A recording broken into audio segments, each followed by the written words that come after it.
On va commencer cette édition en Afrique du Sud. Le rapport publié par la médiatrice de la République Julie Madonsela, intitulé Prise de contrôle de l'État, a surpris beaucoup de Sud-Africains.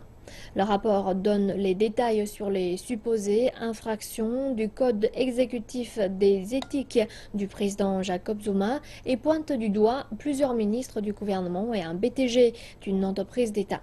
Jeudi, les analystes expliquaient le document. Des rumeurs courent sur la relation entre le président et la famille Gupta ainsi que plusieurs hauts membres de l'ACN. Elle se confirme aujourd'hui.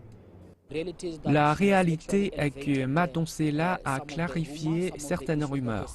Certaines des questions sujettes à la spéculation sont devenues une procédure officielle.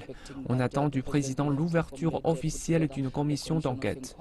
L'échec politique énoncé dans le rapport est déjà palpable. Les hommes politiques de l'opposition d'Afrique du Sud s'en donnent à cœur joie maintenant que le rapport est publié. Même avant la mise en place de la commission d'enquête, je m'attends à ce que les chefs de l'opposition essaient d'extraire leur fin politique grâce à ces spéculations.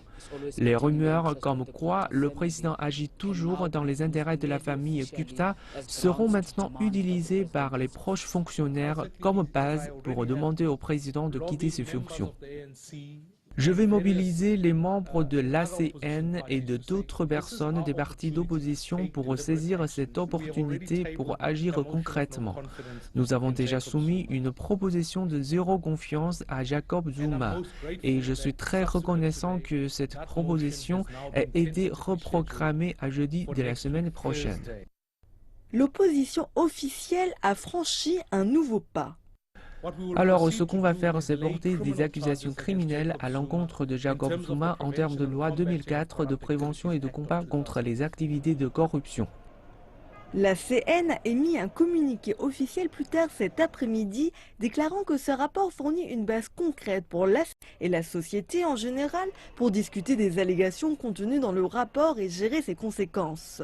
Nombreux sont ceux qui accusent les hauts membres de l'ACN de ne pas prendre de parti.